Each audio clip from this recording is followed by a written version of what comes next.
मुंबई की बारिश हमेशा से बहुत अनिश्चित और क्रूर रही है, ठीक उसी तरह जैसे किसी इंसान का दुर्भाग्य होता है। आसमान से गिरती पानी की भारी बूंदें शहर की ऊंची इमारतों को धो रही थीं, लेकिन नीचे सड़कों पर केवल कीच और गंदगी का साम्राज्य था। आर्यन सिंघानिया अपनी शानदार रोल्स रॉयस कार की पिछली सीट पर बैठकर बाहर का नजारा देख रहा था। उसकी गाड़ी दक्षिण मुंबई के एक भीड़भाड़ वाले इलाके में भयंकर ट्रैफिक जाम के बीच बुरी तरह फंस गई थी। बाहर तूफानी हवाओं के साथ मूसलाधार बारिश हो रही थी और लोग आश्रय ढूंढ रहे थे। गाड़ी के अंदर का माहौल बेहद शांत और वातानुकूलित था, जो बाहर की भयानक दुनिया से बिल्कुल अलग महसूस हो रहा था। आर्यन ने अपनी महंगी घड़ी की तरफ देखा और उसके माथे पर गुस्से की लकीरें साफ तौर पर उभर आईं। वह अपने व्यापारिक साम्राज्य का सबसे शक्तिशाली व्यक्ति था, जिसके पास बेशुमार दौलत और ताकत मौजूद थी, लेकिन इन सबके बावजूद उसके दिल के किसी गहरे कोने में अजीब सा खालीपन और नफरत की आग हमेशा जलती रहती थी। यह नफरत उस औरत के लिए थी जिसने 10 साल पहले उसके सच्चे प्यार का बेरहमी से मजाक उड़ाया था।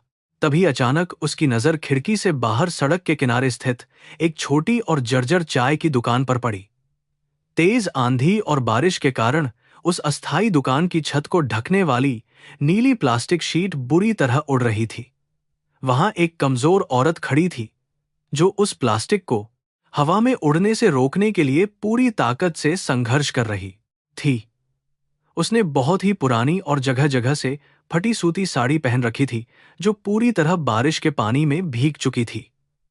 वह लगातार अपने चाय के चूल्हे को बचाने का प्रयास कर रही थी। आर्यन की नजरें उस औरत के चेहरे पर टिक गईं और अचानक उसके दिल की धड़कन मानो एक पल के लिए पूरी तरह रुक गई। यह कैसे संभव हो सकता है? यह सवाल उसके दिमाग में हथौड़े की तरह जोर जोर से बजने लगा। वह चेहरा जो बारिश के पानी और मिट्टी से सना हुआ था, वह किसी और का नहीं बल्कि उसकी पूर्व पत्नी मीरा का ही था। वही मीरा जिसे उसने 10 साल पहले अपने घर से हमेशा के लिए बाहर निकाल दिया था। आर्यन की सांसें भारी होने लगीं और उसका पूरा शरीर अजीब सी सिहरन से कांपने लगा। मीरा यहां सड़क के किनारे इस दयनीय और भयानक हालत में कैसे हो सकती है? यही बात आर्यन को अंदर ही अंदर बुरी तरह खाए जा रही थी। उसने तो यही सोचा था कि वह अपने अमीर प्रेमी के साथ ऐशो आराम की शानदार जिंदगी जी रही होगी। आर्यन की मां ने उसे यही बताया था कि मीरा ने दौलत के लालच में आकर उसे धोखा दिया और भाग गई। लेकिन आज जो दृश्य उसकी आंखों के सामने था, वह उस पुरानी कहानी से बिल्कुल अलग और चौंकाने वाला था। मीरा की हालत एक भिखारिन से भी ज्यादा बदतर दिखाई दे रही थी। बारिश की तेज बूंदें लगातार मीरा के शरीर पर गिर रही थीं और वह ठंड से बुरी तरह कांप रही थी। उसके बाल पूरी तरह उलझे हुए थे और चेहरे की वह चमक जो कभी आर्यन को दीवाना बना देती थी, अब गायब हो चुकी थी। उसकी आंखों के नीचे गहरे काले घेरे साफ नजर आ रहे थे, जो उसकी अनगिनत रातों की नींद और संघर्ष की गवाही दे रहे थे। उसके हाथ जो कभी रेशम की तरह मुलायम हुआ करते थे, अब कठोर और खुरदरे हो चुके थे। वह बर्तन में चाय उबालने की कोशिश कर रही थी, पर आग बुझ रही थी। आर्यन के सीने में अचानक से तेज दर्द उठा, जैसे किसी ने उसके दिल पर गहरा घाव कर दिया हो। वह गुस्सा और नफरत जिसे उसने 10 सालों तक अपने दिल में पाल कर रखा था, वह अब कहीं पिघलने लगा था। वह उस औरत को इस कदर सड़क पर तड़पते हुए नहीं देख पा रहा था, जिसे उसने कभी अपनी जान से भी ज्यादा प्यार किया था। एक पल के लिए उसके मन में विचार आया कि वह तुरंत कार का दरवाजा खोले और बाहर जाकर मीरा को बचा ले। लेकिन फिर उसके अहंकार और पुराने धोखे की याद ने उसके कदमों को रोक दिया। उस रात की यादें आर्यन के दिमाग में एक डरावनी फिल्म की तरह चलने लगीं, जब उसने मीरा को घर से निकाला था। बाहर भी ऐसी ही मूसलाधार बारिश हो रही थी और मीरा बिना कुछ कहे बस अपनी आंखों में आंसू लिए हवेली के दरवाजे से बाहर चली गई थी।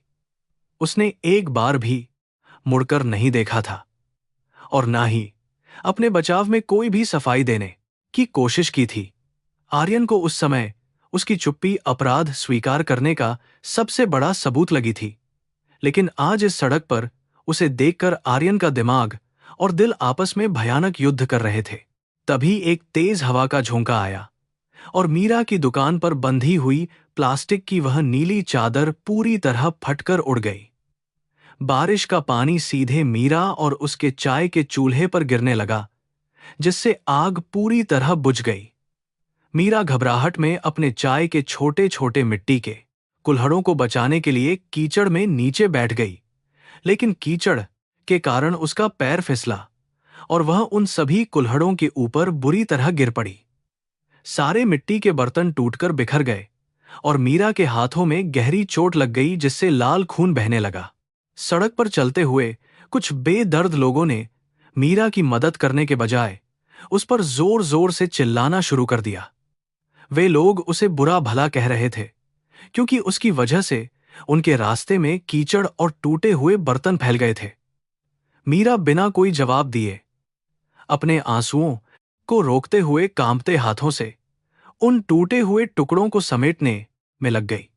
उसकी आंखों से बहते हुए गर्म आंसू और बारिश का ठंडा पानी उसके गालों पर मिलकर नीचे गिर रहे थे। यह दृश्य देखकर आर्यन की मुट्ठियां गुस्से और लाचारी से पूरी तरह कस गईं। आर्यन का मन कर रहा था कि वह बाहर जाकर उन सभी चिल्लाने वाले लोगों की जुबान हमेशा के लिए बंद कर दे। वह मीरा को इस तरह से जमीन पर गिरकर दूसरों की गालियां सुनते हुए बिल्कुल बर्दाश्त नहीं कर पा रहा था। जो महिला कभी सिंघानिया परिवार की सबसे सम्मानित और लाडली बहू हुआ करती थी, आज उसकी हैसियत सड़क के एक भिखारी जैसी हो गई थी। आर्यन का सांस लेना मुश्किल हो रहा था और कार के अंदर का दमघोंटू वातावरण उसे पागल बना रहा था। उसने अपने ड्राइवर को तुरंत कार का दरवाजा खोलने का सख्त आदेश दिया। ड्राइवर ने आश्चर्य से पीछे मुड़कर देखा और कहा, सर, बाहर बहुत भयंकर बारिश हो रही है और कीचड़ भी फैला हुआ है। लेकिन आर्यन ने उसकी एक भी बात नहीं सुनी और खुद कार का भारी दरवाजा खोलकर उस तूफानी बारिश में बाहर कदम रख दिया। उसके महंगे इतालवी जूते पल भर में ही मुंबई की उस गंदी और बदबूदार कीचड़ में पूरी तरह सन गए। लेकिन उसे इस बात की कोई भी परवाह नहीं थी, क्योंकि उसकी नजरें केवल जमीन पर बैठी उस रोती हुई औरत पर टिकी थीं। वह धीरे धीरे भारी कदमों से मीरा की तरफ बढ़ने लगा। जैसे जैसे वह मीरा के करीब पहुंच रहा था, उसके दिल की धड़कन किसी तेज ढोल की तरह बज रही थी। 10 साल का लंबा समय बीत चुका था और इन 10 सालों में उसने हर दिन मीरा से नफरत करने की कसम खाई थी। लेकिन आज इस तरह उसे बेसहारा देखकर वह सारी नफरत आंसुओं में बहने के लिए बेताब हो रही थी। बारिश का पानी आर्यन के बालों और सूट को पूरी तरह भिगो चुका था, लेकिन उसे बाहर की ठंड से ज्यादा अपने अंदर जल रही आग महसूस हो रही थी। वह बिल्कुल मीरा के सामने जाकर खड़ा हो गया।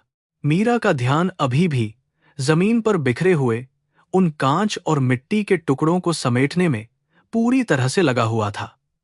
उसे बिल्कुल भी इस बात का अंदाजा नहीं था कि उसके सामने वह इंसान खड़ा है जिसने कभी उसकी दुनिया उजाड़ दी थी। अचानक मीरा को महसूस हुआ कि बारिश की बूंदें उसके ऊपर गिरना बंद हो गई हैं और किसी की परछाई उसके ऊपर पड़ी है। उसने धीरे से अपना सिर ऊपर उठाया और सामने खड़े उस इंसान को देखने की कोशिश की।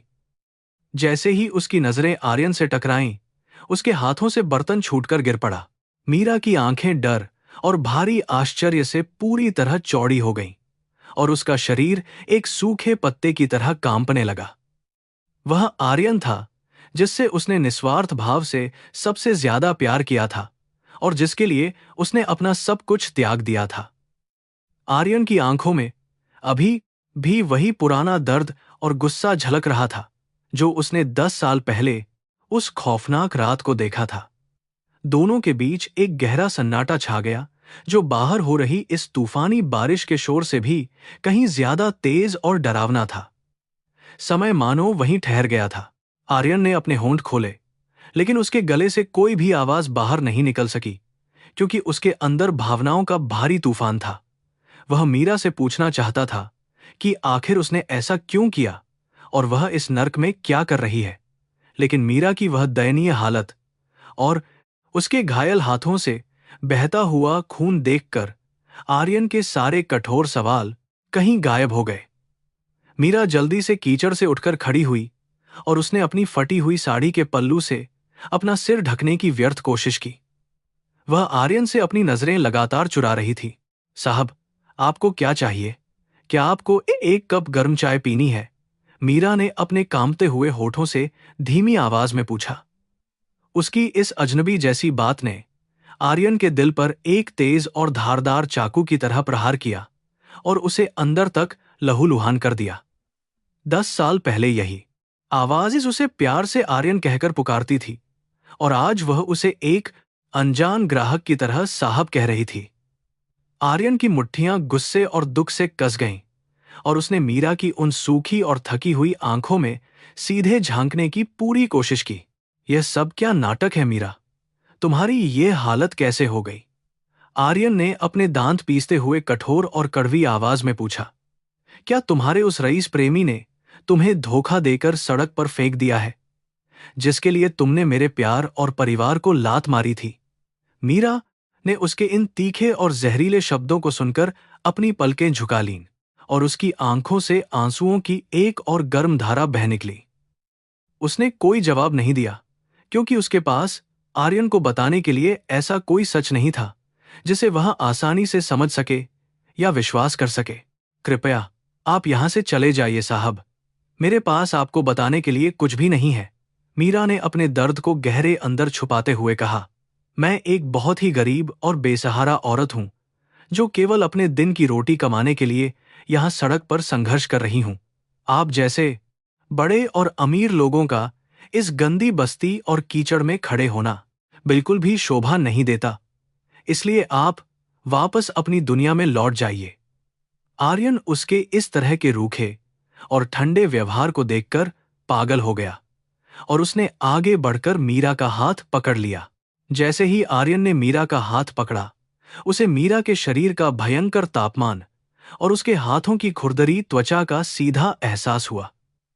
मीरा तेज बुखार से तप रही थी और उसके कमजोर शरीर में अब और ज्यादा खड़े रहने की बिल्कुल ताकत नहीं बची थी। आर्यन के स्पर्श से मीरा घबरा गई और उसने अपनी पूरी ताकत लगाकर अपना हाथ आर्यन की मजबूत पकड़ से झटके के साथ छुड़ा लिया। मुझे मत छुओ आर्यन, मुझे मेरे हाल पर छोड़ दो। मीरा रोते हुए पीछे की तरफ हटी और अचानक उसका संतुलन बिगड़ गया और वह नीचे गिरने लगी। आर्यन ने फुर्ती दिखाते हुए आगे बढ़कर मीरा को अपनी बाहों में गिरने से बचा लिया और उसे मजबूती से अपने सीने से लगा लिया। 10 साल बाद भी मीरा के शरीर की वह जानी पहचानी खुशबू बारिश की मिट्टी की महक के साथ मिलकर आर्यन के होश उड़ा रही थी।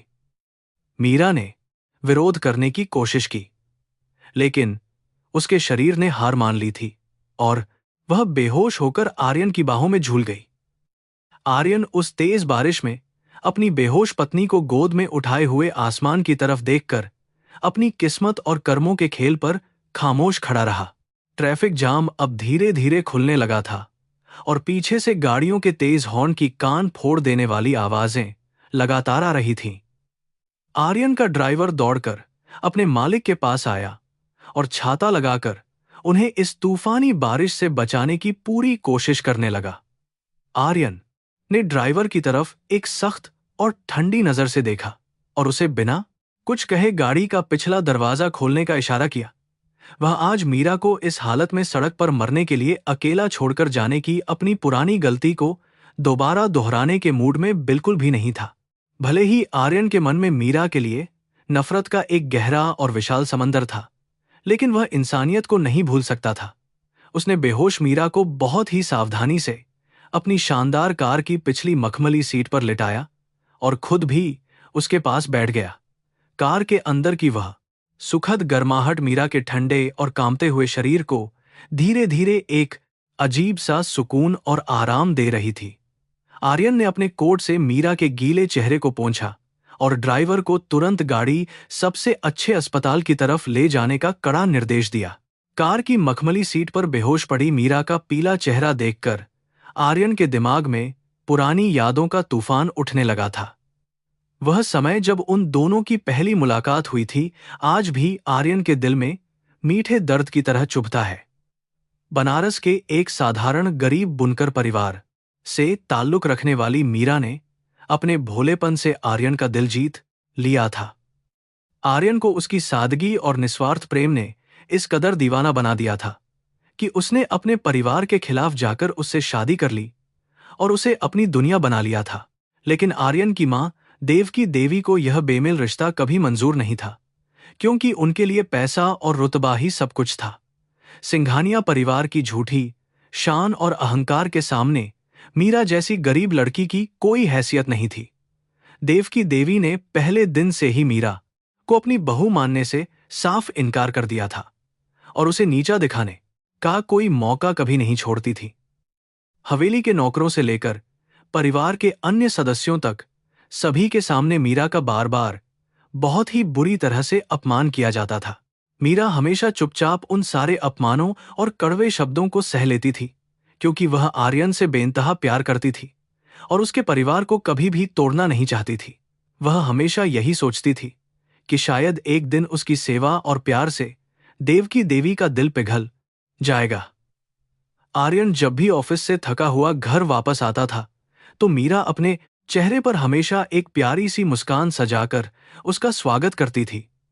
उसने कभी भी आर्यन को अपनी तकलीफों और हवेली के अंदर होने वाली उस राजनीति के बारे में नहीं बताया था।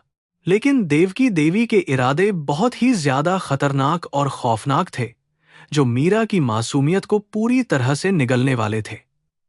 उन्होंने अपनी बहू को हमेशा के लिए अपने बेटे की जिंदगी से बाहर निकालने की एक बहुत ही घिनौनी साजिश रची थी। देवकी ने आर्यन के ही एक पुराने बिजनेस पार्टनर और सबसे बड़े दुश्मन के साथ मिलकर एक ऐसा खतरनाक जाल बिछाया जिससे मीरा कभी बाहर नहीं आ सके। उन्होंने बड़ी ही चालाकी से कंपनी के कुछ बेहद गोपनीय और जरूरी दस्तावेज चुराकर मीरा के कमरे में उसके बिस्तर के नीचे छुपा दिए थे। इतना ही नहीं, देवकी देवी ने आर्यन के मन में जहर घोलने के लिए मीरा के चरित्र पर भी बहुत बड़ा दाग लगा दिया था। उन्होंने कुछ झूठे गवाह और फर्जी तस्वीरें आर्यन के सामने पेश कीं, जिनसे साबित होता था कि मीरा का किसी अमीर आदमी से चक्कर चल रहा है। उन झूठी तस्वीरों में मीरा को उस अजनबी आदमी के साथ कुछ पैसे लेते हुए बड़ी ही सफाई से दिखाया गया था।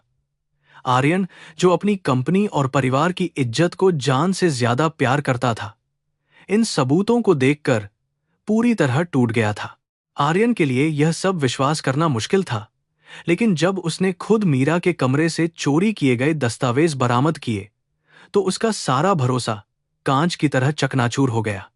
उसने गुस्से में पागल होकर मीरा को हवेली के मुख्य हॉल में सबके सामने घसीट लिया और उससे जवाब मांगने लगा। देवकी देवी उस समय अपने चेहरे पर झूठे आंसुओं का पर्दा डालकर आर्यन को और भी ज्यादा भड़काने का काम कर रही थी।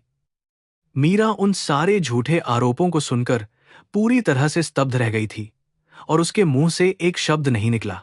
वह बस अपनी आंसुओं से भरी आंखों से आर्यन को लगातार देखती रही, इस उम्मीद में कि शायद उसका प्यार इन झूठे सबूतों से ज्यादा मजबूत होगा।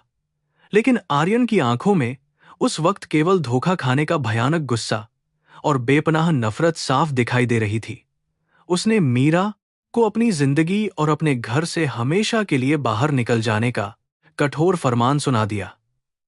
उस रात भी बाहर बिल्कुल वैसी ही मूसलाधार बारिश हो रही थी जैसी आज हो रही थी। जब मीरा बिना कुछ कहे हवेली के बड़े दरवाजे से बाहर चली गई थी। इन 10 सालों में आर्यन ने अपने दिल को पूरी तरह से पत्थर बना लिया था और अपने व्यापार को आसमान की नई ऊंचाइयों तक पहुंचा दिया था। वह हर उस चीज से नफरत करने लगा था जो उसे प्यार और भावनाओं की याद दिलाती थी, क्योंकि उसे लगता था कि भावनाएं इंसान को बहुत कमजोर बनाती हैं। उसने खुद को यह विश्वास दिला दिया था कि मीरा एक लालची और चरित्रहीन औरत थी जिसने उसके सच्चे प्यार का सिर्फ मजाक उड़ाया था। लेकिन आज मीरा की इस दयनीय और दर्दनाक हालत ने उसके सारे विश्वास को हिला दिया था। अगर मीरा ने उसके साथ पैसों के लिए धोखा किया था, तो वह आज गंदी सड़कों पर चाय क्यों बेच रही है? यह सवाल आर्यन के दिमाग में जहरीले सांप की तरह फन मार रहा था और उसे अंदर ही अंदर बुरी तरह बेचैन कर रहा था। कहीं ऐसा तो नहीं कि उस भयानक रात को जो कुछ भी उसने देखा था, वह एक बड़ा झूठ और गहरी साजिश का हिस्सा था। वह अपनी उलझी हुई सोच में पूरी तरह डूबा हुआ था कि तभी मीरा ने दर्द से कराहते हुए धीरे से अपनी थकी हुई आंखें खोलीं। कार के अंदर का भव्य और शानदार माहौल देखकर मीरा एक पल के लिए पूरी तरह से घबरा गई, क्योंकि वह इस विलासिता को बहुत पीछे छोड़ चुकी थी। उसने अपने सामने बैठे हुए आर्यन को देखा तो उसके चेहरे का रंग बिल्कुल सफेद पड़ गया और पुरानी खौफनाक यादें उसे डराने लगी।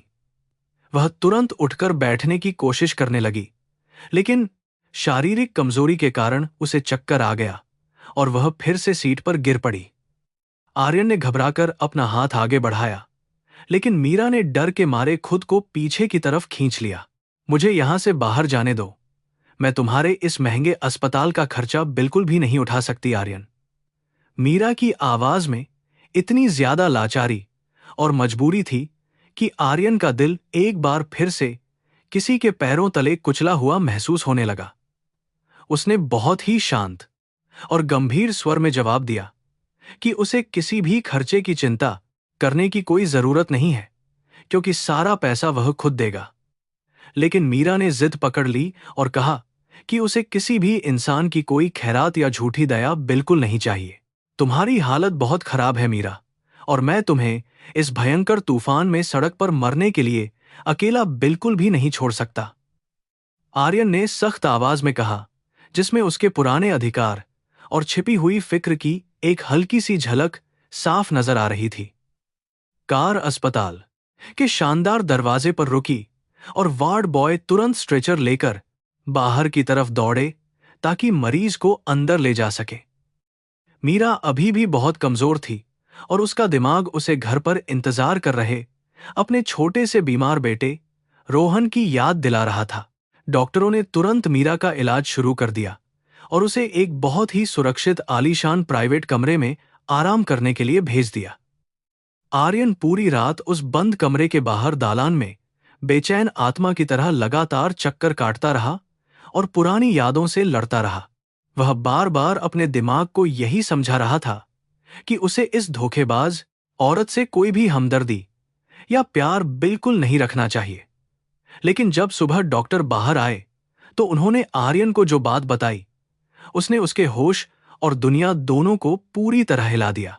डॉक्टर ने बहुत ही दुखी होकर आर्यन को बताया कि मीरा का शरीर पूरी तरह से कुपोषण और भारी थकान का शिकार हो चुका है। ऐसा लगता है कि इस महिला ने कई सालों से भरपेट खाना भी नहीं खाया है और लगातार बिना रुके बहुत ही कठिन काम किया है। उसके हाथों पर मौजूद अनगिनत चोट के गहरे निशान इस बात की चीख चीख कर गवाही दे रहे थे कि उसने अपनी जिंदगी में कितनी भयानक तकलीफें उठाई हैं। आर्यन इन बातों को सुनकर अंदर तक कांप गया और उसे खुद पर बहुत ज्यादा गुस्सा आने लगा। अगर मीरा ने उसके परिवार को धोखा देकर ढेर सारा पैसा और अमीर प्रेमी पाया था, तो वह इस भयानक हालत में कैसे पहुंच सकती है? इस बड़े और गंभीर सवाल ने आर्यन की आत्मा को झकझोर कर रख दिया था और अब वह किसी भी कीमत पर पूरा सच जानना चाहता था। उसने मन ही मन तय कर लिया कि अब वह अपनी नफरत और गुस्से को एक तरफ रखकर इस पूरे मामले की गहरी तहकीकात खुद करेगा। वह इस रहस्य का पर्दाफाश करके ही चैन की सांस लेगा जो उसे सालों से परेशान कर रहा है। वह धीरे से दरवाजा खोलकर मीरा के कमरे के अंदर दाखिल हुआ, जहां वह बहुत ही शांति से सफेद चादर ओढ़े गहरी नींद में सो रही थी। उसके चेहरे पर अब भी वह मासूमियत और पवित्रता बाकी थी जिसे आर्यन ने 10 साल पहले पहली बार देखकर अपना दिल हारा था। आर्यन धीरे से उसके बिस्तर के किनारे पर बैठ गया और उसकी तरफ देखते हुए अपने मन में उमड़ रहे हजारों सवालों से लगातार लड़ता रहा। क्या सच में यह औरत उसके साथ इतना बड़ा धोखा कर सकती है, या यह सिर्फ उसकी एक गलतफहमी थी। तभी मीरा के होंठ हिले और वह नींद में ही किसी का नाम पुकारते हुए जोर जोर से रोने और तड़पने लगी, जो बहुत दर्दनाक था। वह नींद में रोहन का नाम ले रही थी और कह रही थी कि उसे अपने बेटे के पास बहुत जल्दी वापस जाना होगा। आर्यन यह सुनकर पूरी तरह से हैरान रह गया, क्योंकि वह नहीं जानता था कि रोहन नाम का ये व्यक्ति आखिर कौन हो सकता है। मीरा अचानक घबराहट में उठ बैठी और उसने अपनी बांह पर लगी ड्रिप को बहुत ही बेदर्दी से खींचकर तुरंत बाहर निकाल दिया। खून की कुछ बूंदें उसके हाथ से बहकर सफेद चादर पर गिरने लगीं, लेकिन उसे अपने दर्द की बिल्कुल भी कोई परवाह नहीं थी। आर्यन ने आगे बढ़कर उसे रोकने की बहुत कोशिश की, लेकिन मीरा की आंखों में अब एक अजीब सा पागलपन और डरावना खौफ साफ दिखाई दे रहा था। मुझे जाने दो आर्यन, मेरा बेटा रोहन घर पर अकेला है और वह बहुत बीमार है, मुझे उसके पास जाना ही होगा। मीरा की यह बात आर्यन के कानों में किसी भयंकर धमाके की तरह गूंजी और उसका पूरा शरीर एक पल के लिए सुन्न पड़ गया। बेटा? कौन सा बेटा और किसका बेटा? आर्यन ने अपनी आंखों को लाल करते हुए, लगभग चिल्लाते हुए मीरा से यह तीखा सवाल पूछा। क्या यह वही बच्चा है जो तुम्हारे और उस अमीर प्रेमी के नाजायज रिश्ते की सबसे बड़ी निशानी है, जिसके लिए तुमने मुझे छोड़ दिया था? आर्यन की बात सुनकर मीरा ने अपनी दोनों आंखें बंद कर लीं और उसके गालों पर आंसुओं की एक और ठंडी नदी बह निकली। उसने कोई भी जवाब नहीं दिया, बल्कि अपने पैरों पर खड़े होकर चुपचाप दरवाजे की तरफ बहुत तेजी से आगे बढ़ने लगी। लेकिन आर्यन ने उसका हाथ कसकर पकड़ लिया और उसे दरवाजे के बाहर कदम रखने से पूरी तरह से रोक दिया। तुम तब तक इस कमरे से बाहर नहीं जा सकती जब तक तुम मुझे उस रात का और इस बच्चे का पूरा सच नहीं बता देती। मीरा ने अपने आंसुओं से भरी लाल आंखों से आर्यन को देखा और कहा कि मेरे पास तुम्हें बताने के लिए कोई भी नया सच नहीं है। तुम वही सच मानते हो जो तुम्हारी मां ने तुम्हें दिखाते दिखाया था, इसलिए अब मुझे और मेरे बच्चे को हमारे हाल पर अकेला छोड़ दो। आर्यन की उंगलियां मीरा की कलाई पर बहुत सख्ती से कसी हुई थीं और उसकी आंखों में नफरत साफ दिखाई दे रही थी। वह बार बार उस बच्चे और मीरा के कथित प्रेमी के बारे में बहुत कड़वे सवाल पूछ रहा था। मीरा ने अपने होंठों को मजबूती से सी लिया था, क्योंकि वह जानती थी कि आर्यन उसकी बात पर कभी विश्वास नहीं करेगा। उसका दिल रो रहा था कि जिस इंसान को उसने अपना भगवान माना था, वही आज उसे चरित्रहीन औरत समझकर बहुत अपमानित कर रहा है। उसकी खामोशी आर्यन के गुस्से को लगातार भड़का रही थी। आर्यन ने व्यंग्यात्मक मुस्कान के साथ कहा कि तुम्हारी सारी योजनाएं और दौलत का लालच सड़क किनारे चाय बेचने पर कैसे खत्म हो गया? तुमने तो सिंघानिया परिवार की दौलत को लात मारकर किसी और के साथ अपने महल सजाने के सपने देखे थे। आज तुम्हारी ये सारकार भिखारियों जैसी हालत देखकर मुझे बहुत ज्यादा सुकून मिल रहा है, क्योंकि कर्मों का फल हर इंसान को यहीं भुगतना पड़ता है। मीरा ने उसकी इन जहरीली बातों को सुनकर शांत स्वर में जवाब दिया कि यह गरीबी तुम्हारी उस झूठी और जहरीली दुनिया से 1000 गुना बेहतर और सुकून देने वाली है। मीरा ने अपनी पूरी ताकत इकट्ठा की और आर्यन के मजबूत हाथों से अपनी कलाई को एक झटके में छुड़ा लिया। उसने आर्यन की आंखों में सीधा देखते हुए सख्त चेतावनी दी कि वह उसके और उसके बीमार बेटे के जीवन से पूरी तरह दूर रहे, क्योंकि उनके बीच कोई रिश्ता नहीं है। इतना कहकर मीरा बिना पीछे मुड़े उस शानदार अस्पताल के कमरे से बाहर निकल गई। उसका शरीर अभी भी बहुत कमजोर था और कदम लड़खड़ा रहे थे, लेकिन एक मां की ममता उसे आगे बढ़ने की हिम्मत दे रही थी। आर्यन वहीं खड़ा उसे देखता रहा। मीरा के कमजोर कदम अस्पताल के ठंडे संगमरमर के फर्श पर लड़खड़ा रहे थे, लेकिन उसकी आंखों में एक अजीब सा दृढ़ विश्वास और हिम्मत थी। वह जानती थी कि अगर वह एक पल के लिए भी वहां रुक गई तो आर्यन अपने दौलत के नशे में उसका और ज्यादा अपमान करेगा। अस्पताल के कर्मचारी इस अजीब नजारे को देखकर पूरी तरह से हैरान थे, कि एक बीमार औरत बिना इलाज पूरा किए इतनी तेज बारिश में बाहर क्यों जा रही है। लेकिन मीरा को किसी की परवाह नहीं थी, क्योंकि उसे बस अपने बेटे के पास पहुंचना था। आर्यन ने दौड़कर एक बार फिर से मीरा का रास्ता रोक लिया और अपनी जेब से कुछ पैसे निकालकर उसके चेहरे के सामने घमंड से लहराए। उसने बहुत ही कठोर आवाज में कहा कि यह तुम्हारी उस बकवास चाय और तुम्हारी इस दयनीय हालत के लिए एक छोटी सी भीख है। इसे रख लो। आर्यन को लगा था कि पैसों की भूखी मीरा तुरंत वह रकम लेगी और अपनी गरीबी का रोना रोते हुए उसके पैरों में गिर पड़ेगी। लेकिन मीरा ने उन पैसों की तरफ एक बार देखा तक नहीं और अपनी नजरें आर्यन के चेहरे पर टिका दीं। मुझे तुम्हारी यह झूठी हमदर्दी और तुम्हारे ये गंदे पैसे बिल्कुल भी नहीं चाहिए आर्यन, क्योंकि मेरी खुददारी अभी भी जिंदा है। मीरा की आवाज बहुत ज्यादा शांत थी, लेकिन उसके शब्दों में एक ऐसी धार थी जिसने आर्यन के अहंकार को पूरी तरह से चीर कर रख दिया। मैं भले ही आज सड़क पर मिट्टी के बर्तनों में चाय बेचती हूं, लेकिन मैंने अपनी आत्मा का सौदा कभी नहीं किया जैसा तुम सोचते हो। अपने ये पैसे अपनी उस झूठी दुनिया के लिए बचाकर रखो, जहां हर रिश्ते और प्यार की कीमत सिर्फ दौलत से तय होती है।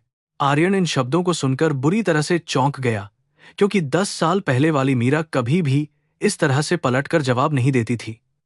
उसे याद आया कि जब वे दोनों शादी के बाद हवेली में रहते थे, तब भी मीरा ने कभी आर्यन से अपने लिए कोई महंगी चीज नहीं मांगी थी। वह हमेशा बहुत ही साधारण कपड़ों में रहती थी और आर्यन के दिए हुए छोटे से गुलाब के फूल को भी किसी कीमती गहने की तरह संभाल कर रखती थी। तो फिर उस रात जो सबूत उसकी मां ने दिखाए थे, उनका असली मतलब क्या था? अगर तुम्हें वाकई लगता है कि मैंने तुम्हें धोखा दिया था, तो आज तुम मुझे इस गंदी सड़क पर क्यों ढूंढ रहे हो आर्यन? मीरा ने एक गहरी सांस ली और अपने आंसुओं को रोकते हुए कहा कि तुम अपनी उस महान दुनिया में खुश रहो और मुझे मेरे नर्क में अकेला छोड़ दो। इतना कहकर मीरा ने आर्यन को रास्ते से किनारे किया और अस्पताल के बड़े कांच के दरवाजे को धकेलकर उस तूफानी और भयानक बारिश में बाहर निकल गई। आर्यन बिल्कुल एक मूर्ति की तरह अपनी जगह पर जमा हुआ उसे जाते हुए बस देखता रहा। मुंबई की वह भयानक बारिश मीरा के कमजोर शरीर को लगातार पीट रही थी, लेकिन उसके अंदर उठने वाला तूफान बाहर के मौसम से ज्यादा खतरनाक था। उसने जल्दी से एक पुरानी और भीड़भाड़ वाली लोकल बस पकड़ी, जो उसे शहर के सबसे गंदे और गरीब इलाके की तरफ ले जाने वाली थी। बस के अंदर बैठे लोग उसकी फटी हुई साड़ी और भीगे हुए शरीर को बहुत ही अजीब और घृणित नजरों से लगातार घूर कर देख रहे थे। लेकिन मीरा का पूरा ध्यान सिर्फ अपने छोटे से बेटे पर था, जो घर पर अकेला उसका इंतजार कर रहा था। दूसरी तरफ अस्पताल में अकेला खड़ा आर्यन गुस्से और भारी अपमान से बुरी तरह उबल रहा था, क्योंकि मीरा का वह निडर रूप उसने पहले कभी नहीं देखा था। उस बच्चे का गहरा रहस्य आर्यन के दिमाग में एक खतरनाक बीमारी की तरह तेजी से फैल रहा था और वह सच्चाई जानना चाहता था। अगर वह बच्चा किसी और का है, तो मीरा ने उस रईस प्रेमी को छोड़कर इस भयानक गरीबी को अपनी मर्जी से क्यों चुना है? आर्यन का तेज दिमाग इस पूरी पहेली को सुलझाने के लिए लगातार बहुत ही बेचैनी के साथ दौड़ रहा था। काफी देर तक वहां खड़े रहने के बाद आर्यन भारी कदमों से बाहर निकला और अपनी शानदार गाड़ी में वापस आकर चुपचाप बैठ गया। गाड़ी का ड्राइवर बहुत डरा हुआ था, क्योंकि उसने अपने मालिक को कभी भी इस तरह से परेशान और खामोश नहीं देखा था। आर्यन ने अपनी आंखें बंद कर लीं और मीरा का वह पीला पड़ा हुआ चेहरा बार बार उसके दिमाग की स्क्रीन पर चमकने लगा। वह चेहरा किसी धोखेबाज और लालची औरत का बिल्कुल भी नहीं लग रहा था, बल्कि उसमें एक गहरी सच्चाई और बहुत बड़ा दर्द छुपा हुआ साफ नजर आ रहा था। वह हाँफते हुए एक बहुत संकरी गली में दाखिल हुई, जहां उसका छोटा सा कच्चा मकान था, जिसकी छत से पानी लगातार अंदर टपक रहा था। शहर के इस हिस्से में कोई भी चमक दमक नहीं थी, बल्कि हर तरफ केवल कचरा और भयानक गरीबी का खौफनाक मंजर फैला हुआ था। यह जगह आर्यन के कुत्तों के रहने वाले घर से भी ज्यादा बदतर थी, लेकिन यही मीरा और उसके बेटे का एकमात्र सुरक्षित आशियाना था। झोपड़ी के बाहर का कीचड़ मीरा के पैरों से लिपट रहा था, जैसे वह उसकी इस दर्दनाक किस्मत का कोई बहुत बड़ा हिस्सा हो। झोपड़ी के अंदर कदम रखते ही मीरा का दिल डर के मारे बुरी तरह से कांपने लगा, क्योंकि सामने उसका 9 साल का मासूम बेटा रोहन पुरानी चटाई पर लेटकर बुरी तरह खांस रहा था। रोहन जन्म से ही दिल की एक गंभीर और जानलेवा बीमारी से जूझ रहा था, जिसके इलाज के लिए लाखों रुपयों की जरूरत थी। मीरा दौड़कर अपने बेटे के पास गई और उसे अपनी छाती से चिपकाकर बहुत बुरी तरह रोने लगी। अपनी सारी मेहनत के बावजूद वह अपने बच्चे को जरूरी दवाइयां नहीं दे पा रही थी, जो बात उसे अंदर से खा रही थी। रोहन ने अपनी कमजोर और छोटी उंगलियों से अपनी मां के आंसुओं को प्यार से पोंछा और उसे रोने से मना किया। उस मासूम बच्चे की बड़ी आंखें और चेहरे की बनावट बिल्कुल आर्यन सिंघानिया की तरह थी, मानो वह अपने पिता की छोटी परछाई हो। उसने बहुत धीमी आवाज में अपनी मां से पूछा कि वह क्यों रो रही है और क्या चाय बेचते समय किसी बुरे इंसान ने उसे फिर से परेशान किया है। अपने बच्चे की यह मासूमियत देखकर मीरा का दिल और ज्यादा जोर से तड़पने लगा और उसने उसे बहुत कसकर गले लगा लिया। मीरा ने आंसुओं को छुपाते हुए रोहन से झूठ बोला कि उसे किसी ने परेशान नहीं किया है, बल्कि वह सिर्फ काम करने की वजह से थक गई है। उसने पास में रखी पानी की बोतल उठाई और उसमें से सस्ती दवाइयां निकालकर रोहन को खिला दी, ताकि उसकी खांसी थोड़ी कम हो सके। मीरा ने अपनी आंखें बंद करके भगवान शिव से प्रार्थना की कि वह उसके हिस्से की सारी उम्र इस बच्चे को दे दे। वह किसी भी कीमत पर अपने जिगर के टुकड़े को इस तरह तिल तिल कर मरते हुए नहीं देख सकती थी, चाहे जान देनी पड़े। रोहन दवा खाने के बाद धीरे धीरे नींद की आगोश में जाने लगा, लेकिन मीरा की आंखों से नींद पूरी तरह से गायब हो चुकी थी।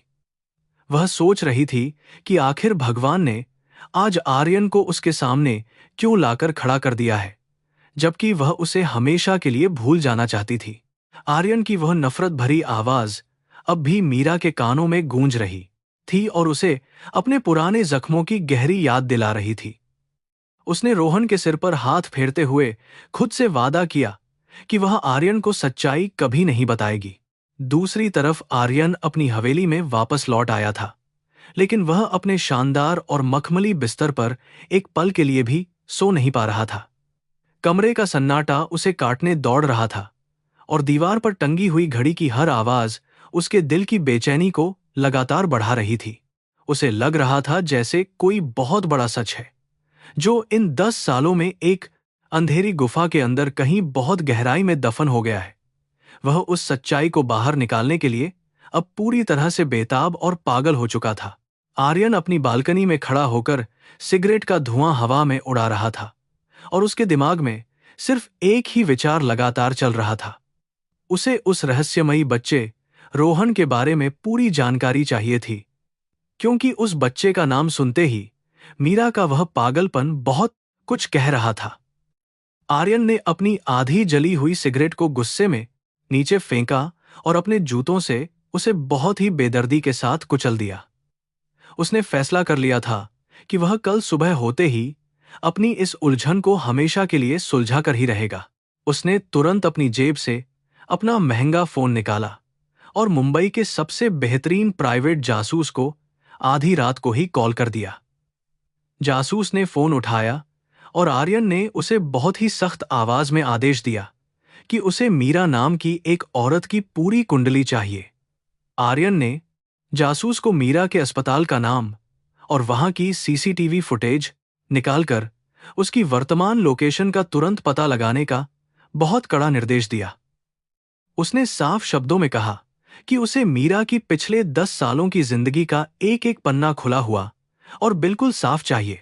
जासूस ने आर्यन की बातों की गंभीरता को समझते हुए तुरंत अपना काम शुरू करने का भरोसा दिलाया और फोन काट दिया। आर्यन ने फोन को अपनी मुट्ठी में कसकर पकड़ लिया और आसमान की तरफ देखकर लंबी सांस छोड़ी, जहां बारिश अभी भी लगातार जारी थी। उसे ऐसा महसूस हो रहा था जैसे वह एक ऐसे खतरनाक खेल में कदम रखने जा रहा है जिसके नियम वह खुद भी नहीं जानता है। लेकिन अब पीछे हटने का कोई भी रास्ता नहीं था, क्योंकि नियति ने उन दोनों के रास्तों को एक बार फिर से एक साथ जोड़ दिया था। अगले दिन की सुबह आर्यन के लिए बहुत ही भारी और बेचैन करने वाली थी। वह अपने शानदार वातानुकूलित ऑफिस में चमड़े की महंगी कुर्सी पर बैठा था, लेकिन उसका दिमाग पूरी तरह से अशांत था। रात भर वह एक पल के लिए भी सो नहीं पाया था और उसकी आंखें नींद की कमी के कारण बिल्कुल लाल हो चुकी थीं। तभी उसके केबिन का भारी दरवाजा खुला और उसका प्राइवेट जासूस एक मोटी भूरे रंग की फाइल लेकर अंदर दाखिल हुआ। उस फाइल को देखकर आर्यन के दिल की धड़कन अचानक बहुत तेज हो गई, क्योंकि उसमें सच था। जासूस ने वह फाइल बहुत ही सावधानी से आर्यन की कांच की बड़ी मेज पर रख दी और एक गहरी सांस ली।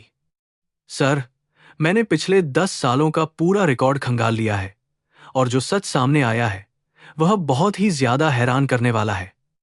आर्यन ने बिना कुछ कहे तुरंत उस सामने कहा।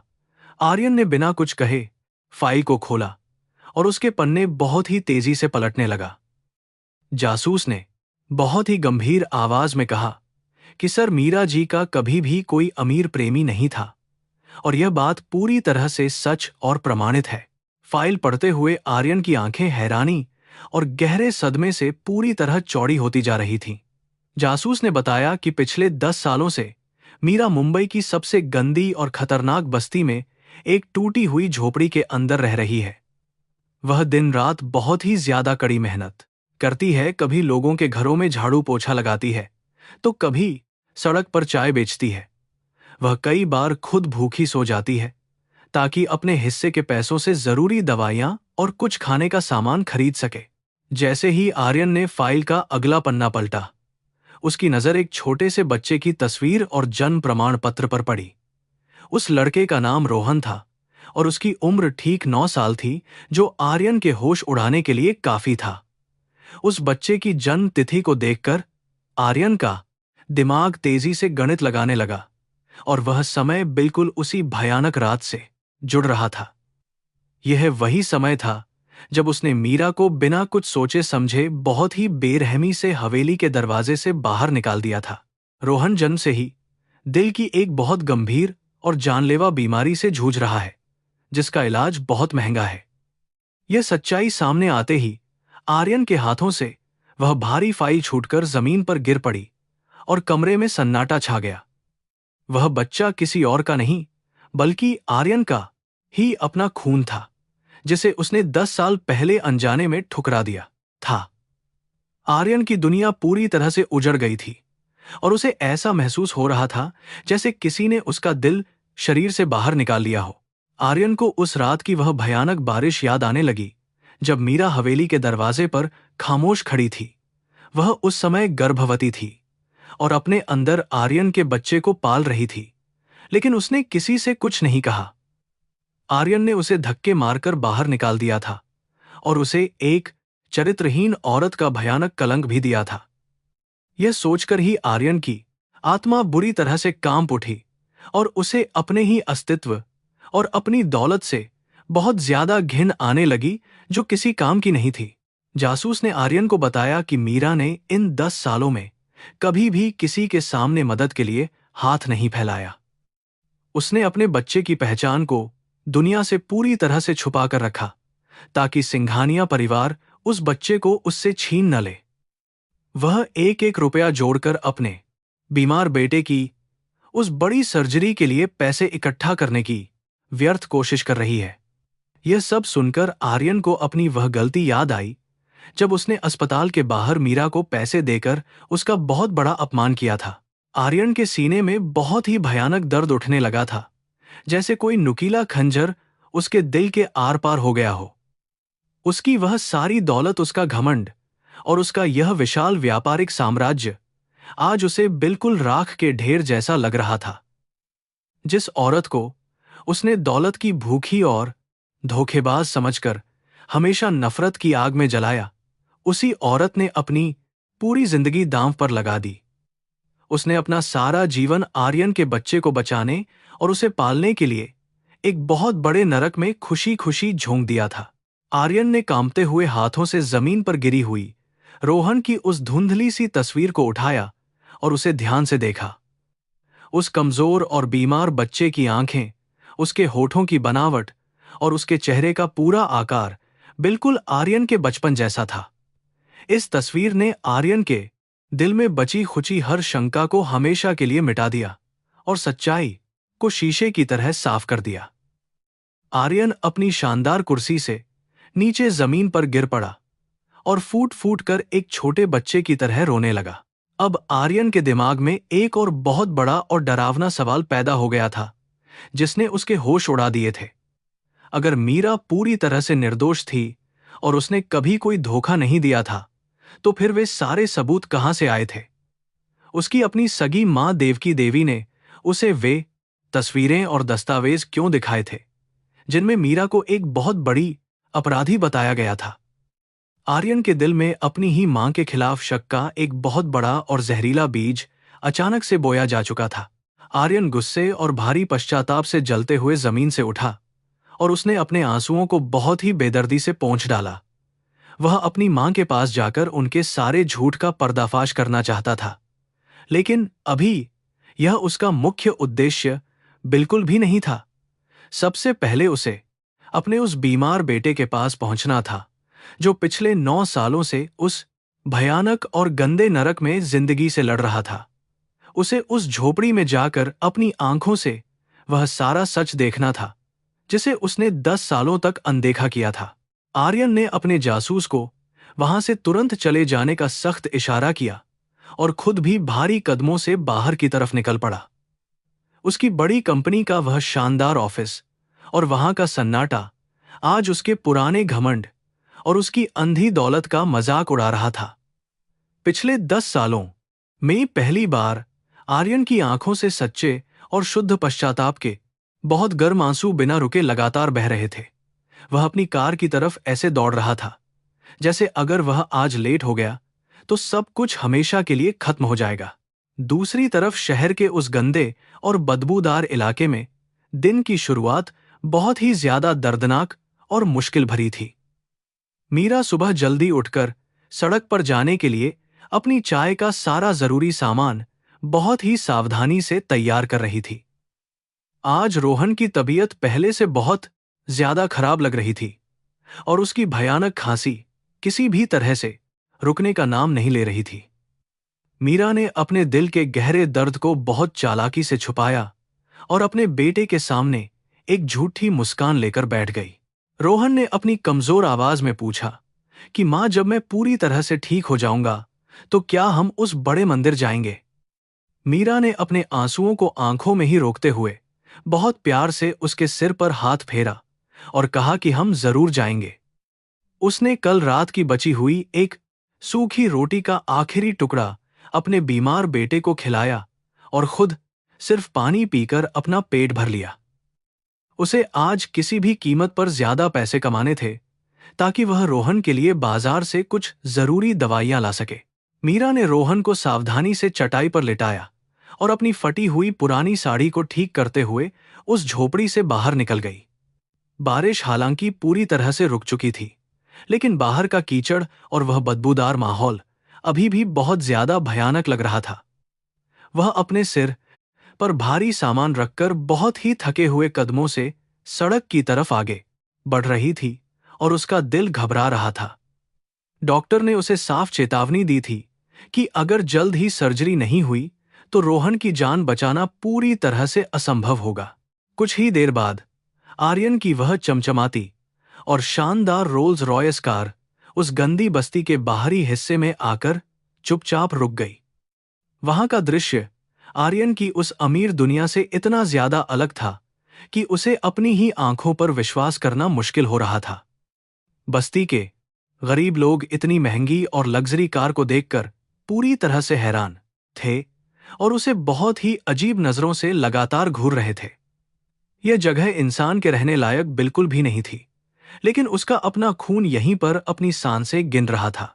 आर्यन ने बिना किसी झिझक के अपनी गाड़ी का भारी दरवाजा खोला और बाहर उस बदबूदार कीचड़ में अपने महंगे जूते उतार दिए।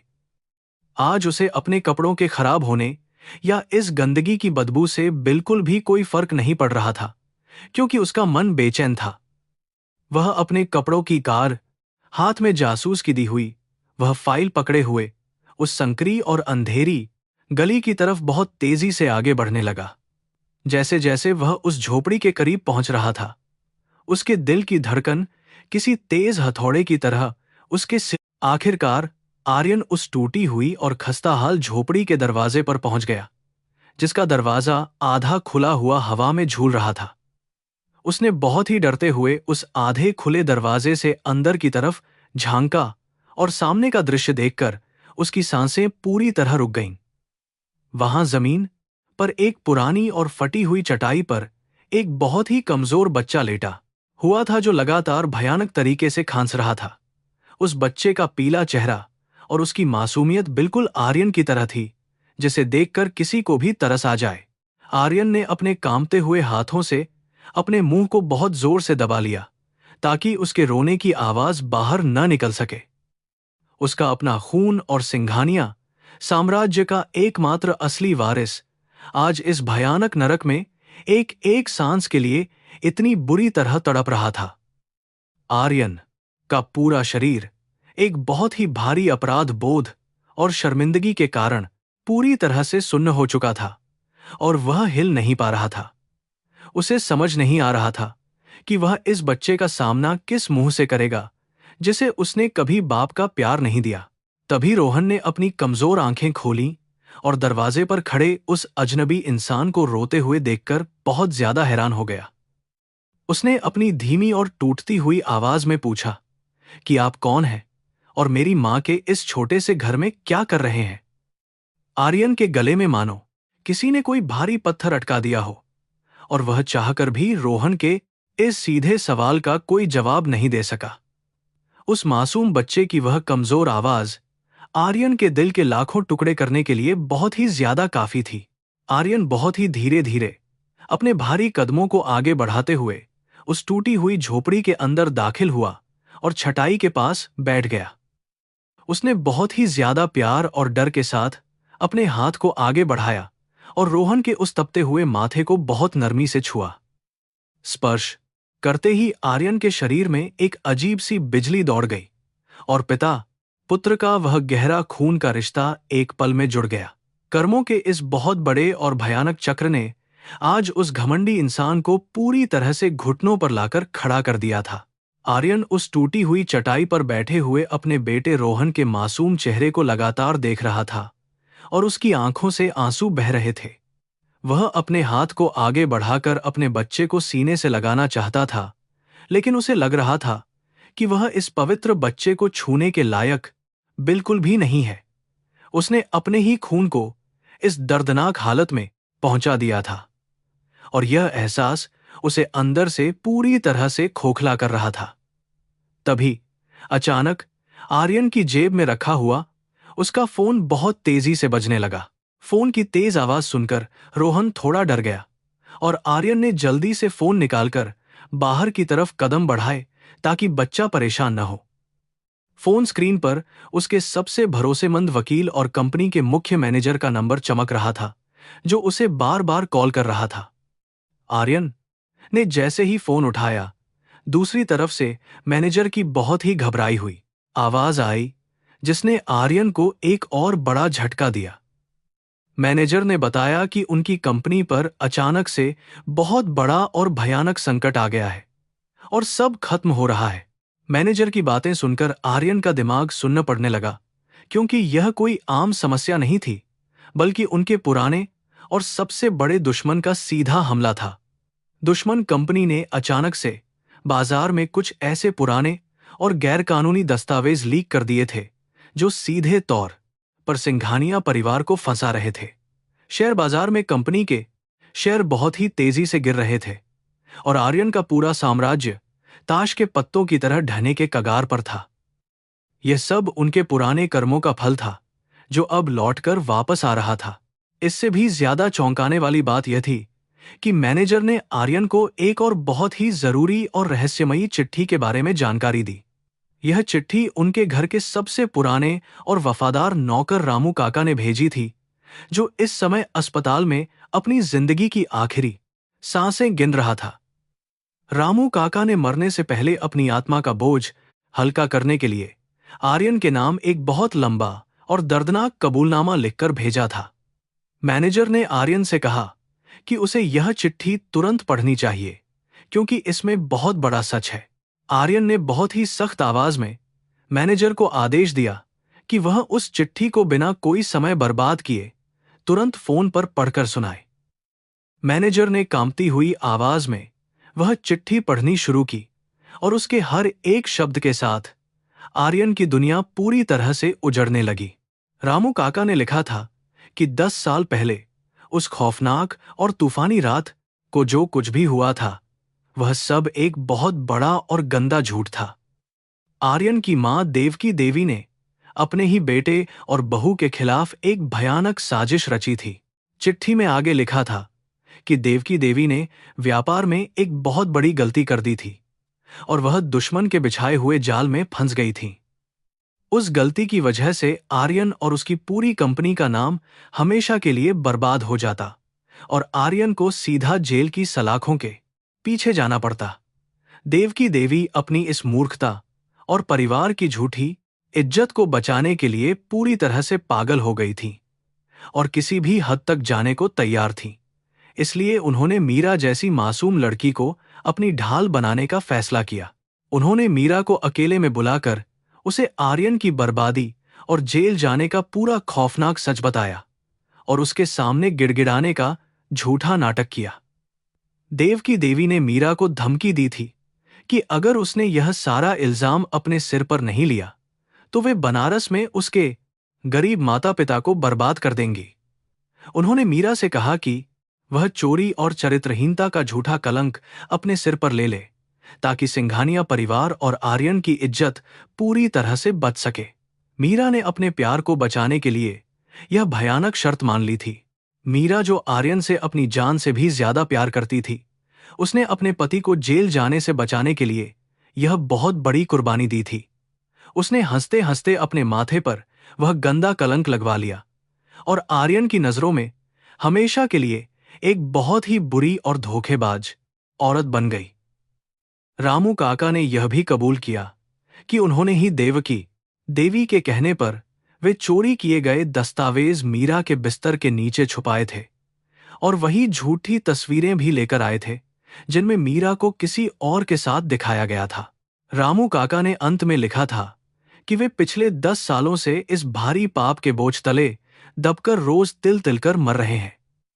उन्होंने आर्यन से अपने इस भयानक अपराध के लिए हाथ जोड़कर माफी मांगी थी और कहा था कि मीरा बिल्कुल पवित्र और निर्दोष देवी के समान है। यह सब सुनते ही आर्यन के हाथ से वह महंगा फोन फिसल कर सीधे नीचे उस गंदे कीचड़ में जा गिरा और वह बिल्कुल पत्थर बन गया। उसका दिमाग काम करना बंद कर चुका था और उसे अपनी ही सांसें बहुत भारी और जहरीली लगने लगी थीं। सच्चाई की इस भयानक और तेज बिजली ने आर्यन के पूरे अस्तित्व और उसके झूठे घमंड को जलाकर पूरी तरह से राख के ढेर में बदल दिया था। जिस मां को वह भगवान का दूसरा रूप मानकर उसकी हर बात पर आंख बंद करके विश्वास करता था, वह एक बहुत ही बड़ी और खतरनाक राक्षसी निकली। उस औरत ने अपने अहंकार और अपनी गलतियों को छुपाने के लिए एक बहुत ही पवित्र लड़की की पूरी जिंदगी को हमेशा के लिए नर्क बना दिया था। आर्यन को महसूस हो रहा था जैसे उसके पैरों के नीचे से पूरी जमीन खिसक गई हो। उसे अब बहुत अच्छी तरह से समझ में आ रहा था कि उस रात बारिश में हवेली से बाहर निकलते समय मीरा बिल्कुल भी क्यों नहीं रोई थी। उसने अपने होठों को इसलिए सी लिया था ताकि आर्यन को कभी भी अपनी सगी मां की उस भयानक और घिनौनी सच्चाई का पता न चल सके। मीरा ने अपनी पूरी जिंदगी, अपनी इज्जत और अपना सब कुछ सिर्फ इसलिए दांव पर लगा दिया था ताकि आर्यन अपने सपनों की उड़ान भर सके। उस महान औरत ने आर्यन के लिए सब कुछ कुर्बान कर दिया और बदले में उसे सिर्फ नफरत मिली। आर्यन की आंखों के सामने मीरा का थका और कमजोर चेहरा बार बार घूम रहा था, जो कल उसने भारी बारिश में देखा था। सड़क पर चाय बेचते समय लोगों की गालियां सुनते हुए भी वह इसीलिए चुप रही क्योंकि वह आर्यन के बच्चे को बचाना चाहती थी। आर्यन के सीने में इतना तेज दर्द उठ रहा था कि वह सांस लेने के लिए बुरी तरह से तड़पने लगा और अपने बालों को नोचने लगा। वह खुद को दुनिया का सबसे नीच और अंधा इंसान महसूस कर रहा था, जो सच्चा प्यार कभी नहीं पहचान पाया। वह जोर से चीखना चाहता था, लेकिन उसके गले से आवाज बिल्कुल भी बाहर नहीं आ रही थी और वह कीचड़ से भरी सड़क पर घुटनों के बल गिर पड़ा। मुंबई के उस गंदे और बदबूदार इलाके में आज एक बहुत बड़ा और शक्तिशाली अरबपति इंसान अपने ही भयानक कर्मों के बोझ तले बुरी तरह से कुचला जा रहा था। उसे अब उस कंपनी और उस बेशुमार दौलत के डूबने का बिल्कुल भी कोई दुख या डर नहीं था, जो तेजी से बर्बाद हो रही थी। वह दौलत तो वैसे भी मीरा के आंसुओं और उसके खून से ही बनी थी। देव की देवी ने जो पाप किया था, आज नियति उसी पाप का भयानक और दर्दनाक बदला पूरे सिंघानिया परिवार से बहुत ही बेरहमी के साथ ले रही थी।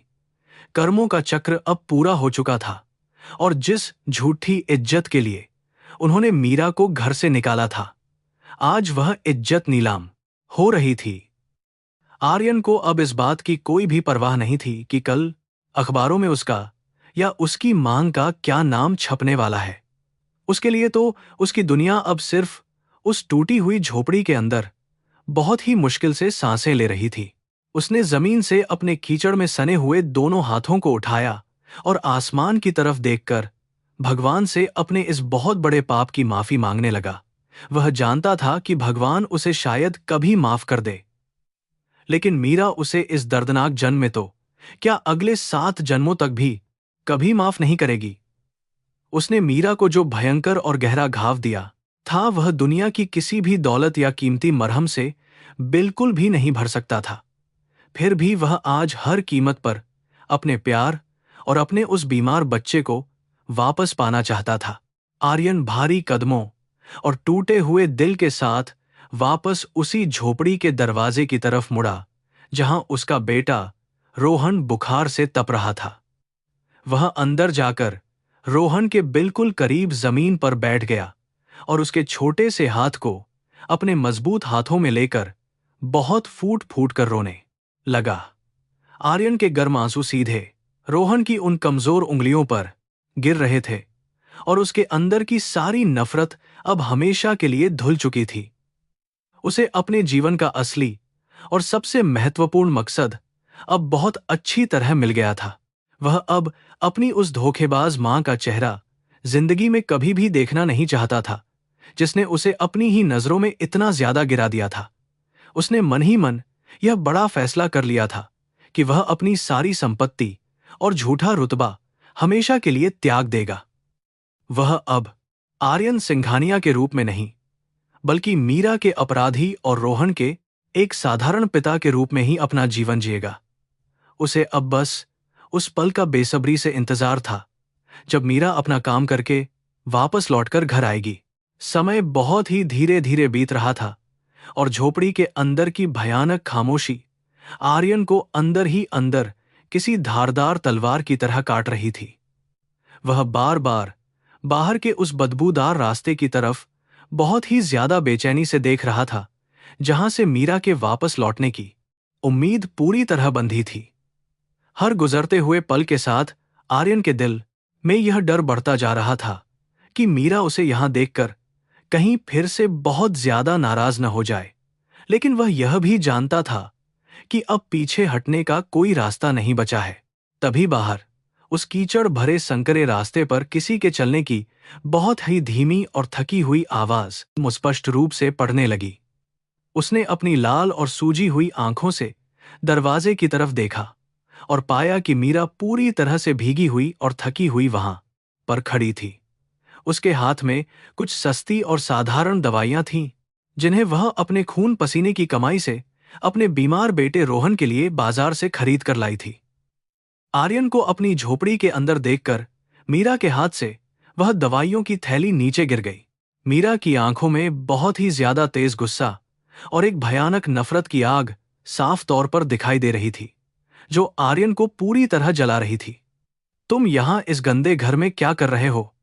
आर्यन, मैंने तुम्हें कल ही बहुत सख्त चेतावनी दी थी कि तुम मेरे और मेरे बेटे के जीवन से दूर रहो।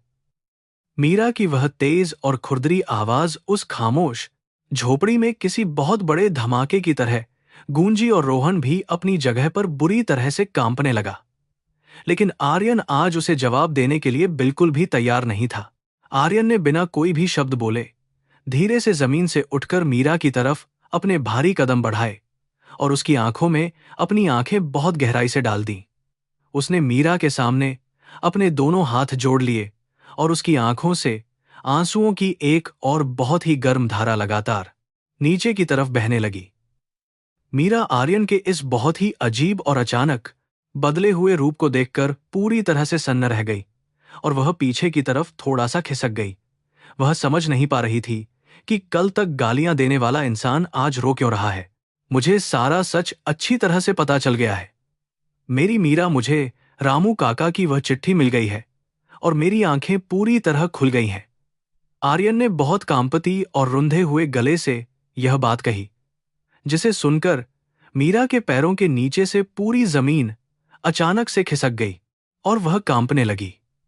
10 साल पुराना वह भयानक और काला रहस्य जिसे उसने अपने दिल की सबसे गहरी तिजोरी में दफन किया था, आज पूरी तरह से बाहर आ चुका था।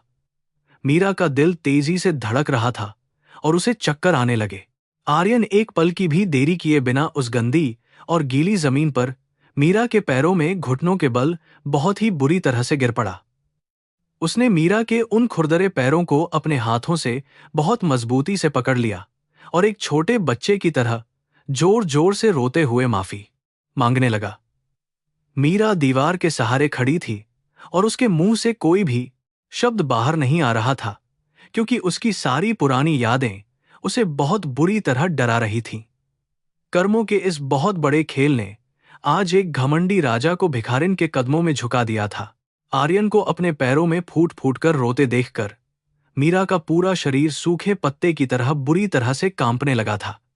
जो इंसान कभी अपने झूठे घमंड और बड़े रुतबे के नशे में अंधा होकर उससे बात करना पसंद नहीं करता था, वह आज भीख मांग रहा था।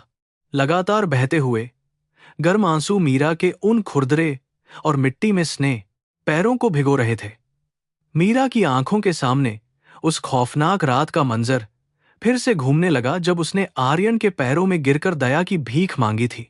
मुझे माफ कर दो मीरा, मेरी आंखें पूरी तरह से अंधी हो चुकी थीं और मैं अपनी ही मां की उस खौफनाक साजिश को बिल्कुल नहीं समझ पाया था। तुमने मेरे लिए अपना सब कुछ दांव पर लगा दिया और मैंने बदले में तुम्हें सिर्फ एक चरित्रहीन औरत का भयानक कलंक दिया।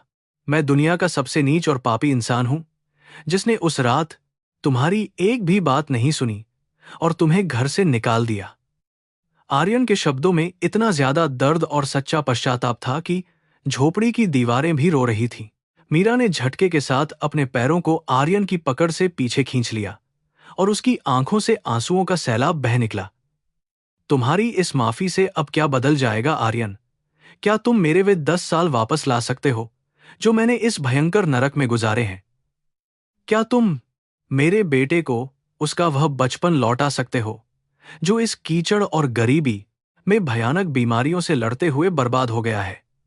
तुम्हारी मां ने मुझे घर से निकाला था, लेकिन तुमने मेरी पूरी रूह को हमेशा के लिए मार डाला था। आर्यन जमीन पर बैठा हुआ अपने हाथों से चेहरा छुपाकर लगातार बहुत दर्दनाक आवाज में रो रहा था और उसे कुछ समझ नहीं आ रहा था। तभी रोहन को अचानक से बहुत तेज और भयानक खांसी का दौरा पड़ा और उसके मुंह से खून की कुछ लाल बूंदें जमीन पर गिर पड़ीं। ये खौफनाक दृश्य देखकर आर्यन और मीरा दोनों की सांसें पूरी तरह से रुक गईं और वे पागलों की तरह अपने बेटे की तरफ दौड़े। रोहन का पीला शरीर बहुत बुरी तरह कांप रहा था और वह ठीक से सांस लेने के लिए तड़प रहा था। आर्यन ने बिना एक पल की देरी किए अपने बीमार बेटे को बहुत मजबूती के साथ अपनी छाती से लगा लिया और रोने लगा। मीरा, मुझे पता है कि मैंने तुम्हारे साथ जो भयानक सुलूक किया है उसकी कोई भी माफी इस दुनिया में बिल्कुल भी मौजूद नहीं है। तुम चाहो तो जो दुनिया सर मुझे जहर दे दो या मुझे सड़क पर कुत्तों की तरह मरने के लिए छोड़ दो, लेकिन प्लीज हमारे बेटे को बचा लो। आर्यन की आवाज में एक लाचार और तड़पते हुए पिता की दर्दनाक चीख थी जो बच्चे के लिए जिंदगी की भीख मांग रहा था। मेरे पास बेशुमार दौलत है और मैं दुनिया के सबसे बेहतरीन डॉक्टरों को बुलाकर अपने इस बच्चे की जान किसी भी कीमत पर बचाना चाहता हूं। मैं तुम्हारे पैरों में गिरकर यह भीख मांगता हूं कि अपने इस अभिमान और मेरे प्रति अपनी जायज नफरत को कुछ देर के लिए भूल जाओ। अगर रोहन को कुछ हो गया तो मैं अपनी पूरी जिंदगी इस अपराध बोध के साथ बिल्कुल नहीं जी पाऊंगा और खुद को खत्म कर लूंगा। मुझे बस एक बार अपने इस खून के लिए पिता होने का पूरा फर्ज अच्छी तरह निभाने का मौका दे दो।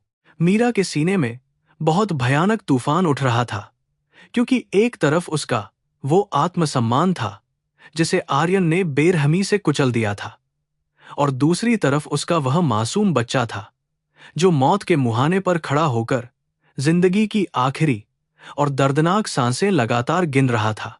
एक मां का दिल हमेशा अपने बच्चे की सलामती ही चाहता है, चाहे उसके लिए उसे अपनी जान या अपना सबसे बड़ा घमंड ही क्यों न दांव पर लगाना पड़े। मीरा ने अपनी रोती हुई आंखों को बंद किया और गहरी सांस लेकर अपने मन को शांत किया।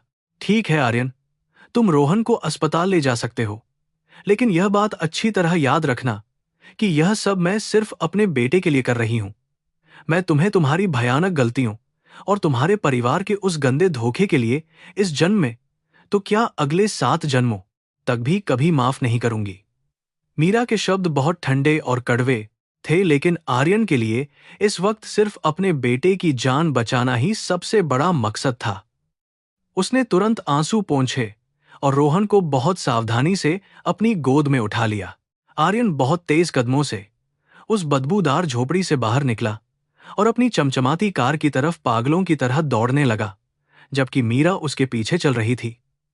बस्ती के सभी लोग बहुत हैरानी से उस अमीर इंसान को कीचड़ में भागते देख रहे थे, जिसके सीने से एक बीमार बच्चा चिपका हुआ था। आर्यन ने अपने ड्राइवर को तुरंत मुंबई के सबसे बड़े और महंगे अस्पताल की तरफ गाड़ी दौड़ाने का सख्त निर्देश दिया। गाड़ी बहुत तेज रफ्तार से शहर की भीड़-भाड़ वाली सड़कों को चीरते हुए अस्पताल की तरफ बहुत तेजी से आगे बढ़ रही थी।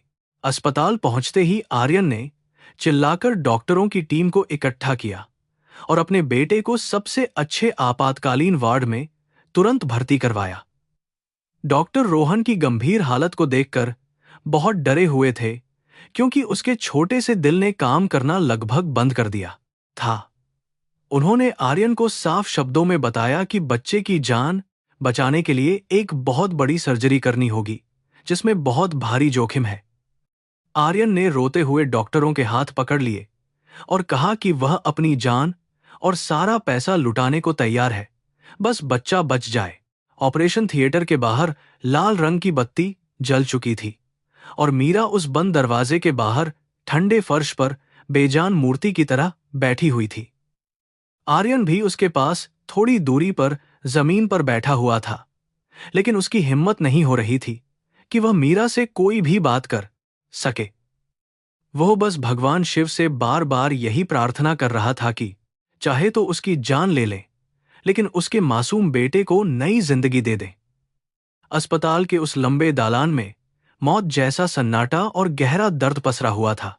आर्यन को अपनी मां देवकी देवी के वे सारे झूठे और घिनौने खेल याद आ रहे थे, जिन्होंने उसके हंसते खेलते परिवार को पूरी तरह तबाह कर दिया था। उसे यह भी याद आया कि कैसे रामू काका ने मौत के बिस्तर पर तड़पते हुए अपने सारे भयानक पापों को बहुत लाचारी के साथ कबूल किया था। यह सब उस कर्म का ही सीधा परिणाम था जो आज आर्यन को अपने ही बच्चे की जिंदगी के लिए इस तरह गिड़गिड़ाने पर मजबूर कर रहा था। भगवान की लाठी में आवाज नहीं होती, लेकिन उसकी चोट बहुत गहरी होती है। तभी अस्पताल के उस शांत दालान में ऊंचे सैंडल की तेज खटखटाहट गूंजी और आर्यन की मां देवकी देवी कुछ गार्डों के साथ वहां पर बहुत तेजी से पहुंच गईं। उन्होंने आर्यन की कंपनी के गिरने और उसके इस अस्पताल में होने की खबर सुन ली थी और वह बहुत ज्यादा गुस्से में पागल हो रही थी। उन्होंने मीरा को फर्श पर बैठे देखा तो उनकी आंखों में वही पुराना घमंड और नफरत का जहरीला सांप फिर से फुफकार मारने लगा। वह आर्यन के पास आई और उसका हाथ पकड़कर उसे जबरदस्ती उठाने की कोशिश करने लगी। तुम इस मनहूस और चरित्रहीन औरत के साथ यहां इस गंदे अस्पताल में जमीन पर क्यों बैठे हो आर्यन, जबकि हमारा पूरा व्यापारिक साम्राज्य बहुत तेजी से डूब रहा है। देवकी देवी ने बहुत तेज और कड़कती हुई आवाज में कहा कि इस औरत को तुरंत धक्के मारकर बाहर निकालो और मेरे साथ वापस अपनी हवेली चलो। मीरा ने यह सब सुना, लेकिन उसने अपना सिर ऊपर नहीं उठाया, क्योंकि उसका पूरा ध्यान सिर्फ अपने उस बच्चे पर था जो अंदर मौत से लड़ रहा था। लेकिन आर्यन आज वह पुराना अंधा बेटा बिल्कुल नहीं था जो सब सह लेता। आर्यन ने झटके के साथ अपना हाथ अपनी मां की पकड़ से छुड़ा लिया और अपनी लाल तथा गुस्से से भरी आंखों से उन्हें घूर कर देखा। बस करो मां, अब तुम्हारा यह झूठा और घिनौना नाटक मैं एक पल के लिए भी बर्दाश्त नहीं करूंगा, क्योंकि मुझे तुम्हारा वह काला सच अच्छी तरह पता चल गया है। रामू काका ने मरने से पहले मुझे वह सारी खौफनाक सच्चाई बता दी है कि तुमने किस तरह इस मासूम लड़की को फंसाकर उसकी पूरी जिंदगी नर्क बना दी थी। देवकी देवी यह बात सुनते ही डर के मारे कांपने लगी। तुम्हारे उसी भयानक पाप और गंदे कर्मों की सजा आज हमें मिल रही है, जिसकी वजह से हमारी कंपनी बर्बाद हो चुकी है और मेरा मासूम बेटा अंदर मौत से लड़ रहा है। आर्यन ने चीखते हुए कहा कि तुम मेरे लिए उसी दिन मर चुकी थी, जिस दिन तुमने अपने घमंड के लिए एक पवित्र औरत का भयानक चीरहरण किया था।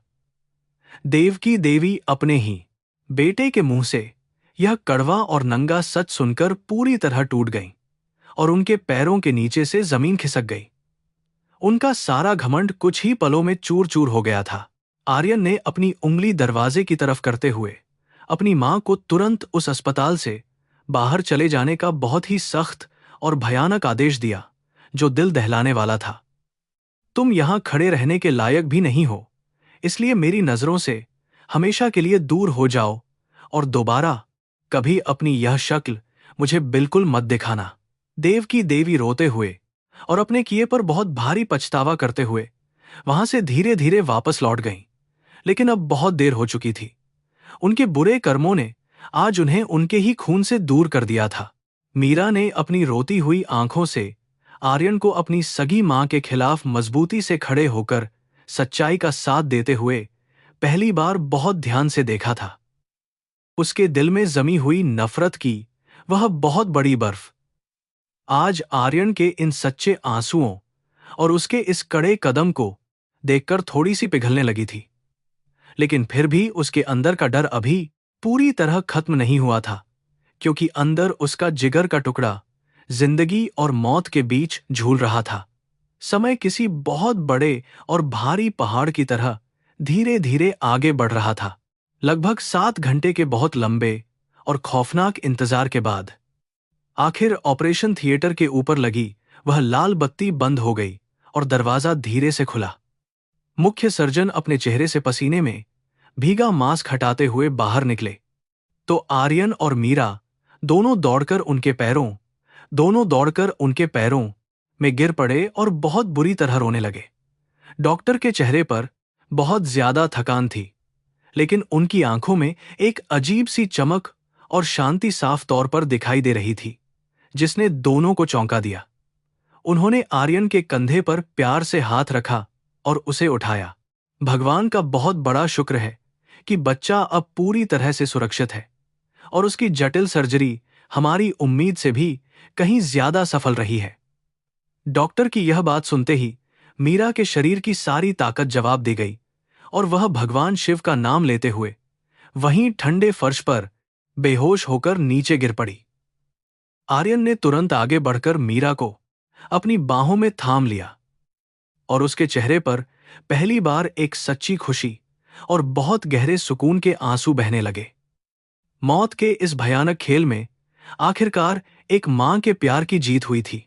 जब मीरा को होश आया तो उसने खुद को अस्पताल के एक बहुत शानदार और आरामदायक कमरे में बिस्तर पर लेटे हुए पाया और आर्यन उसके पास ही बैठा हुआ था। आर्यन ने बहुत नरमी से मीरा का हाथ अपने हाथ में ले रखा था और उसकी आंखों में एक अजीब सी शांति और गहरा पश्चाताप साफ दिखाई दे रहा था। मीरा ने घबराकर अपने बेटे रोहन के बारे में पूछा तो आर्यन ने मुस्कुराते हुए कांच की खिड़की की तरफ इशारा किया जहां डॉक्टर रोहन की जांच कर रहे थे। अपने बेटे को सही सलामत देखकर मीरा फूट फूट कर रोने लगी। आर्यन ने मीरा के आंसुओं को पोंछते हुए कहा कि अब तुम्हें किसी भी चीज की चिंता करने की जरूरत नहीं है, क्योंकि मैं सब कुछ बहुत अच्छी तरह ठीक कर दूंगा। मैं जानता हूं कि मेरे पुराने पाप बहुत बड़े हैं और तुम शायद मुझे कभी माफ नहीं कर पाओगी, लेकिन मैं अपना बाकी जीवन तुम दोनों की सेवा में गुजारना चाहता हूं। मैंने अपना वह सारा घमंड और वह जहरीली दौलत पीछे छोड़ दी है जिसने मुझे मेरी नजरों में बहुत अंधा इंसान बना दिया था। मैं अब सिर्फ एक साधारण इंसान बनकर अपने परिवार के साथ ही जीना चाहता हूं। मीरा ने आर्यन की आंखों में देखा और उसे वहां सिर्फ सच्चाई और एक बदला हुआ इंसान नजर आया जो अपनी भयानक गलतियों से बहुत बड़ा सबक सीख चुका था। उसने अपना हाथ आर्यन के हाथ से नहीं छुड़ाया, बल्कि उसे एक हल्की सी मुस्कान के साथ अपना मौन समर्थन दिया, जो एक नई शुरुआत की तरफ बहुत बड़ा इशारा था। आज उस अस्पताल के कमरे में एक टूटे हुए परिवार की नींव फिर से नए सिरे से रखी जा रही थी, जिसमें सिर्फ प्यार और सच्चाई मौजूद थी। लेकिन अभी भी उनकी जिंदगी में एक आखिरी फैसला होना पूरी तरह बाकी था। अस्पताल में कुछ और दिन बीत जाने के बाद रोहन की तबीयत में तेजी से सुधार होने लगा था और उसके चेहरे पर लाली लौटने लगी थी। आर्यन ने इन दिनों में दिन रात एक करके अपने बेटे और मीरा की बहुत ही निस्वार्थ भाव से सेवा की थी। वह उस कमरे के छोटे सोफे पर सोता था और अपने हाथों से रोहन को दवाइयां खिलाता था। उसकी आंखों का वह पुराना अहंकार पूरी तरह से खत्म हो चुका था और अब वहां सिर्फ एक पिता का अथाह प्रेम साफ नजर आ रहा था। आर्यन अब रोज सुबह अस्पताल के पास वाले छोटे से मंदिर में जाकर भगवान शिव के सामने घुटने टेककर प्रार्थना करने लगा था। वह कभी भी भगवान पर विश्वास नहीं करता था, लेकिन अपने बेटे की सलामती और मीरा के प्यार ने उसे पूरी तरह से बदल दिया था। वह जानता था कि उसकी दौलत ने उसे केवल घमंड दिया था, जबकि असली शांति उसे मीरा के इस टूटे हुए और गरीब जीवन में आकर ही महसूस हुई थी।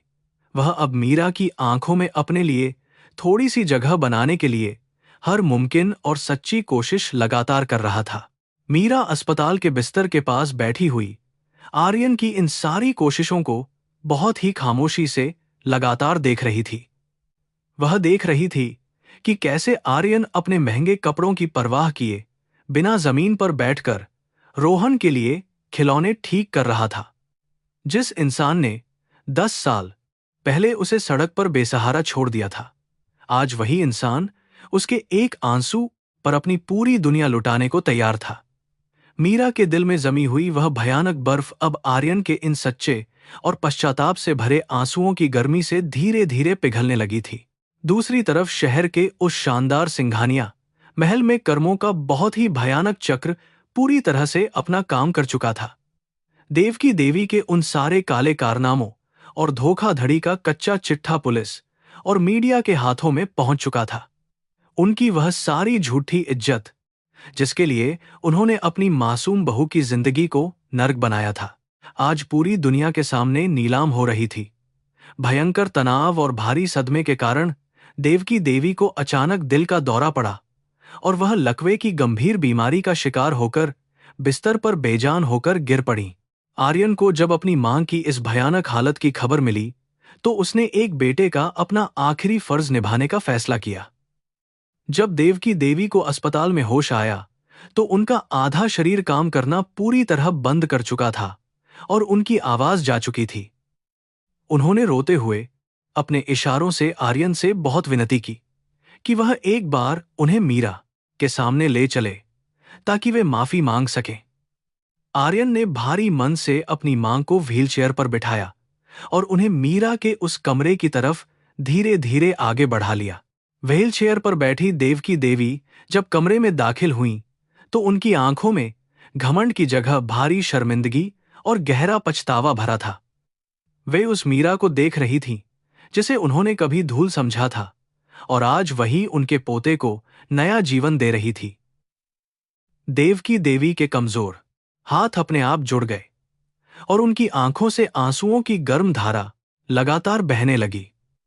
वे कुछ बोल नहीं सकती थीं, लेकिन उनके आंसुओं में उनके सारे भयानक पापों का पूरा पश्चाताप और एक बहुत गहरी माफी पूरी तरह से साफ तौर पर दिखाई दे रही थी।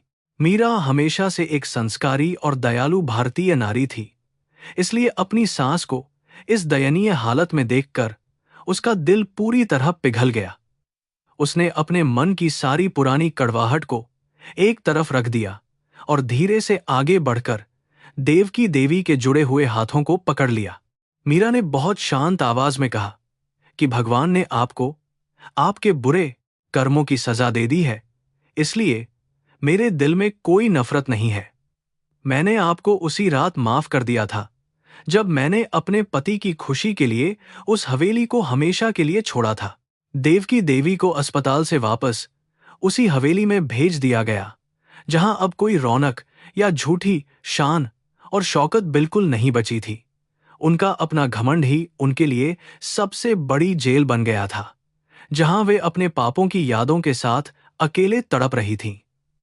आर्यन ने अपनी मान से सारे रिश्ते तोड़ लिए थे, क्योंकि वह अब उस जहरीले माहौल में अपनी जिंदगी का एक पल भी नहीं बिताना चाहता था। उसने अपने वकीलों को बुलाकर अपनी सारी संपत्ति का एक बहुत बड़ा हिस्सा अनाथ बच्चों के अस्पताल के लिए हमेशा के लिए दान कर दिया। आर्यन के इस बहुत बड़े फैसले को सुनकर शहर के सारे अमीर लोग और उसके पुराने व्यापारिक दुश्मन पूरी तरह से हैरान रह गए थे। किसी को भी यह विश्वास नहीं हो रहा था कि मुंबई का सबसे बड़ा और खतरनाक व्यापारी अचानक से इस तरह कैसे बदल सकता है। लेकिन आर्यन को अब दुनिया के किसी भी इंसान की बातों या उनके विचारों से बिल्कुल भी कोई फर्क नहीं पड़ता था। उसके जीवन का एकमात्र लक्ष्य अब सिर्फ मीरा के दिल में वह पुराना विश्वास जगाना और अपने बेटे रोहन को एक बहुत ही अच्छी जिंदगी और पिता का प्यार देना था। कुछ दिनों बाद रोहन को अस्पताल से हमेशा के लिए छुट्टी मिल गई और अब उनके सामने यह बड़ा सवाल था कि वे अपनी जिंदगी कहां गुजारेंगे। आर्यन ने मीरा के सामने हाथ जोड़कर विनती की कि वह उसे वापस उसी शानदार हवेली में ले जाना चाहता है, ताकि वह रानी की तरह रहे। वह चाहता था कि मीरा उन सभी सुख सुविधाओं का आनंद ले जो उससे पिछले 10 सालों से बेरहमी के साथ छीन ली गई थी। लेकिन मीरा ने बहुत नम्रता के साथ आर्यन के उस प्रस्ताव को ठुकरा दिया, क्योंकि उसे अब उस झूठी दुनिया से नफरत थी। मीरा ने आर्यन की आंखों में देखते हुए कहा कि वह उस महल की दीवारों में कभी सच्ची खुशी महसूस नहीं कर सकती जहां उसने इतना दर्द सहा है। अगर तुम सच में मेरे साथ एक नई शुरुआत करना चाहते हो, तो हमें उस दौलत और घमंड की दुनिया को हमेशा के लिए पीछे छोड़ना होगा। हमें शहर से दूर एक छोटे और साधारण घर में रहना होगा, जहां केवल हम तीनों का प्यार और विश्वास मौजूद हो, कोई पैसा नहीं। आर्यन ने बिना एक पल की देरी किए मीरा की इस अहम बात को अपनी पूरी और सच्ची रजामंदी दे दी। आर्यन को मीरा की यह गहरी बात बहुत अच्छी तरह समझ आ गई और उसे एहसास हुआ कि यही वह सच्चाई थी जिसे वह हमेशा से खोज रहा था।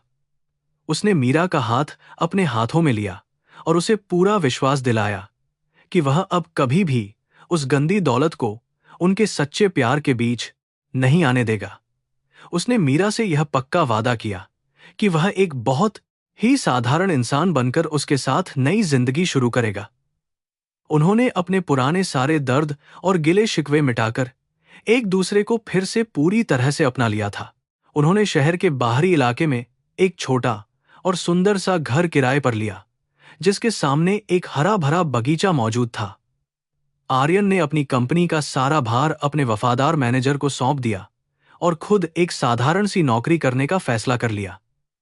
वह अब रोज सुबह उठकर अपने हाथों से मीरा के लिए चाय बनाता था और रोहन को स्कूल बस तक छोड़ने के लिए खुद पैदल जाता था। यह वही घमंडी आर्यन था जो कभी नौकरों के बिना पानी तक नहीं पीता था, लेकिन प्यार ने उसे अंदर से पूरी तरह से बदल दिया था। नए घर में कदम रखते ही मीरा को एक बहुत ही अजीब सी शांति और गहरे सुकून का एहसास हुआ जो हवेली में कभी नहीं मिला था। वहां कोई नौकर नहीं था और घर का सारा काम आर्यन और मीरा मिलकर अपने ही हाथों से बहुत प्यार के साथ करते थे। आर्यन ने पास के ही एक छोटे से बाजार में एक साधारण सी नौकरी ढूंढ ली थी, जिससे उनके घर का सारा खर्च आराम से चलता था। रात को जब तीनों एक साथ जमीन पर बैठकर खाना खाते थे, तो आर्यन को दुनिया की सबसे बड़ी और सच्ची खुशी महसूस होती थी। रोहन अब पूरी तरह से स्वस्थ था और उसने एक सामान्य बच्चे की तरह अपने नए स्कूल में जाना खुशी खुशी शुरू कर दिया था। वह अपने पिता आर्यन के बहुत ही करीब आ गया था और रात को सोने से पहले आर्यन उसे कई सारी अच्छी कहानियां सुनाता था। मीरा उन दोनों को इस तरह हंसते खेलते देखकर अपनी सारी पुरानी तकलीफों और उन 10 सालों के भयानक दर्द को पूरी तरह से भूल चुकी थी। उसने आर्यन को उसके सभी भयानक अपराधों के लिए दिल से माफ कर दिया था, क्योंकि आर्यन का पश्चाताप और बदला हुआ रूप बिल्कुल सच्चा था। एक रात जब भारी बारिश हो रही थी, तो आर्यन और मीरा अपने छोटे से घर की बालकनी में चाय के कप लेकर एक साथ खड़े थे। यह वही बारिश थी जिसने 10 साल पहले उन्हें बहुत ही बेरहमी से जुदा किया था, और आज यही बारिश उन्हें फिर से करीब ला रही थी। आर्यन ने मीरा की तरफ देखा और कहा कि तुम्हारी बनाई हुई इस साधारण चाय में जो मिठास है, वह दुनिया की किसी महंगी चीज में बिल्कुल नहीं है। मीरा ने मुस्कुराकर अपना सिर आर्यन के कंधे पर रख दिया और बारिश की उन मीठी बूंदों को महसूस किया। मीरा रसोई घर में खड़ी होकर खिड़की से बाहर खेल रहे रोहन और आर्यन को बहुत ही प्यार भरी नजरों से देख रही थी। उसे महसूस हुआ कि भगवान का न्याय कभी गलत नहीं होता और हर इंसान को उसके कर्मों का फल इसी जीवन में भोगना ही पड़ता है। उसने जो निस्वार्थ प्यार और बड़ी कुर्बानी दी थी, उसी के कारण आज उसे उसका असली परिवार और खोया हुआ सम्मान वापस मिल गया था। सच्चा प्यार सोने चांदी या बड़े महलों में नहीं, बल्कि एक दूसरे के दर्द को समझने और माफ करने की महान ताकत में बसता है। आर्यन जानता था कि उसने अपने जीवन में जो कुछ भी खोया था, वह उसके अपने बुरे कर्मों और झूठे घमंड का सीधा नतीजा था। लेकिन उसने जो कुछ भी वापस पाया था, वह सिर्फ और सिर्फ मीरा की महानता और उसके निस्वार्थ प्यार का ही बहुत बड़ा प्रतिफल था। वह अब हर रोज सुबह उठकर भगवान का शुक्रिया अदा करता था कि उन्होंने उसे अपनी भयानक गलती सुधारने का एक बहुत ही कीमती और आखिरी मौका दिया। आर्यन अब एक सफल व्यापारी नहीं, बल्कि एक बहुत ही अच्छा पति और एक आदर्श पिता पूरी तरह से बन चुका था। इस कहानी ने समाज के उन सभी घमंडी लोगों को एक बहुत ही बड़ा और कड़ा सबक दिया, जो पैसों को ही भगवान मानते हैं। रिश्ते कभी भी दौलत या झूठे रुतबे की बुनियाद पर टिके नहीं रह सकते, बल्कि उन्हें प्यार और विश्वास के पानी से सींचना पड़ता है। देवकी देवी जैसी सोच रखने वाले लोग अंत में हमेशा अकेले और तड़पते हुए ही रह जाते हैं, क्योंकि नफरत सिर्फ और सिर्फ बर्बादी ही लाती है। वहीं मीरा जैसी औरतें अपनी महान सहनशीलता और सच्चे प्यार से एक बर्बाद हुए नर्क को भी खूबसूरत स्वर्ग में बदलने की पूरी ताकत रखती हैं। शाम के समय जब सूरज ढल रहा था, तो आर्यन ने मीरा के पास आकर उसका हाथ बहुत ही प्यार से अपने हाथों में पकड़ लिया। उसने मीरा के माथे को चूमा और अपनी आंखों में सच्चे पश्चाताप के साथ कहा कि वह अपनी आखिरी सांस तक उसकी खुशी का पूरा ध्यान रखेगा। 10 साल की वह लंबी जुदाई और दर्द की काली रात हमेशा के लिए बीत चुकी थी और अब उनके जीवन में सिर्फ एक नया सवेरा था। यह कहानी सिर्फ नफरत की नहीं, बल्कि कर्म और प्रेम की उस महान जीत की थी जो हमेशा अमर रहती है।